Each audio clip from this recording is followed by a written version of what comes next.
昨天美国联邦参议院也通过了国防授权法案，市场总额超过有美金9000亿，大概就是新台币28.3兆元的年度法案送交到了白宫。其中呢，和台湾相关的，包含是为台湾安全合作倡议提供了大约有台币315亿元的资金，授权美军持续的训练台湾来抵抗中国的侵扰，并且推动美台建立无人系统联合计划。美国总统川普今天发表全国演说，目前来看此时此刻的最新谈话。And because of this, our country was being invaded by an army of 25 million people, many who came from prisons and jails, mental institutions, and insane asylums. They were drug dealers, gang members, and even 11,888 murderers, more than 50% of whom killed more than one person. This is what the Biden administration allowed to happen to our country, and it can never be allowed to happen again. We had men playing in women's sports, transgender for everybody, crime at record levels with law enforcement, and words such as that just absolutely forbidden. We had the worst trade deals ever made, and our country was laughed at from all over the world, but they're not laughing anymore. Over the past 11 months, we have brought more positive change to Washington than any administration in American history. There's never been anything like it, and I think most would agree. I was elected in a landslide, winning the popular vote and all 7 swing states and everything else, with a mandate to take on a sick and corrupt system that really just took the wealth from people and crushed the dreams of the American people. For the last 4 years, the United States was ruled by politicians who fought only for insiders, illegal aliens, career criminals, corporate lobbyists, prisoners, terrorists, and above all, foreign nations, which took advantage of us at levels never seen before. They flooded your cities and towns with illegal aliens. They decimated your hard-earned savings. They indoctrinated your children with hate for America. They just released a level of violent felons that we had never seen to prey on innocent. They caused war. They caused mayhem. They caused a horrible situation all over the globe. But now you have a president who fights for the law-abiding, hard-working people of our country, the ones who make this nation run, who make this nation work. And after just 1 year, we have achieved more than anyone could have imagined. Starting on day one, I took immediate action to stop the invasion of our southern border. For the past 7 months, 0 illegal aliens have been allowed into our country, a feat which everyone said was absolutely impossible. Do you remember when Joe Biden said that he needed Congress to pass legislation to help close the border? He was always blaming Congress and everyone else. As it turned out, we didn't need legislation. We just needed a new president. We inherited the worst border anywhere in the world, and we quickly turned it into the strongest border in the history of our country. In other words, in a few short months, we went from worst to best. We're deporting criminals, restoring safety to our most dangerous cities. Just take a look at Washington, D.C. It's at levels of safety that we've never seen before.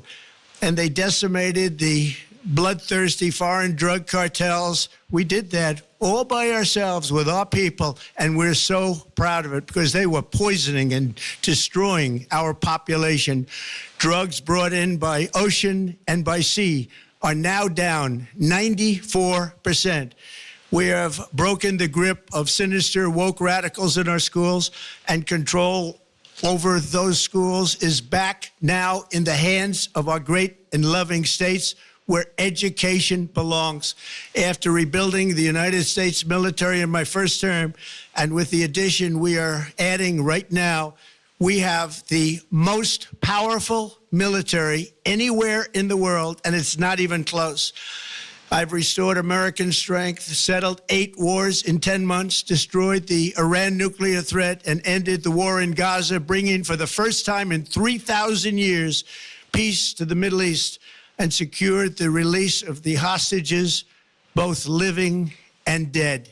Here at home, we're bringing our economy back from the brink of ruin. The last administration and their allies in Congress looted our treasury for trillions of dollars, driving up prices and everything at levels never seen before. I am bringing those high prices down and bringing them down very fast. Let's look at the facts. Under the Biden administration, car prices rose 22% and in many states 30% or more. Gasoline rose 30 to 50%. Hotel rates rose 37%. Airfares rose 31%. Now under our leadership, they are all coming down and coming down fast. Democrat politicians also sent the cost of groceries soaring, but we are solving that too. The price of a Thanksgiving turkey was down 33% compared to the Biden last year. The price of eggs is down 82% since March, and everything else is falling rapidly. And it's not done yet, but boy, are we making progress. Nobody can believe what's going on. Here are just some of the efforts 其实根据美国最新的民调显示呢， 川普的支持率已经来到了他这届以来的民调最低点。而这一回他向全美发表谈话，也被认为呢是在民调的支持率下滑，还有经济不利的情况之下，直接向选民阐述政策的一次关键机会。这一幕宛如好莱坞动作片，委内瑞拉近海上2架美军直升机逼近一艘油轮，接着武装人员沿绳索垂降登船。川普证实 ，FBI 在美军支援下扣押了一艘满载委内瑞拉和伊朗原油的油轮。We've just seized a tanker on the coast of Venezuela, largest one ever seized, actually. We're interested in the seizure of this tanker. What happens to the oil on this ship? Well, we keep it, I guess. 宛如公开抢劫，直接登船扣押。美国此举也推升了油价狂飙，而这起军事行动时间点真的很巧。刚好适逢诺贝尔和平奖颁奖，委内瑞拉反对派领袖马查多的女儿代替母亲领奖，现场放了她的大照片，还一张空椅子。女儿透露，马查多千辛万苦，终于出了国门，目前人安全在挪威，只是赶不上典礼。她也透过录音发表得奖感言。On behalf of the Venezuelan people, once again, I want to thank the Norwegian Nobel Committee for this immense recognition to the fight of our people for democracy and freedom. We feel very emotional and very honored. 现年58岁的马查多，约力抗专制掌权10年的马杜洛，为委内瑞拉政权和平转移做努力，而获得了和平奖殊荣。当晚在奥斯陆街头举行火把游行，民众拉着横布条写着"自由委内瑞拉"，向马查多致敬。但如此景象，看在马杜洛眼里很不是滋味。Contra la agresión militar de Estados Unidos a Venezuela, retirándose de los actos llenos de sangre que se pretendieron hacer hoy.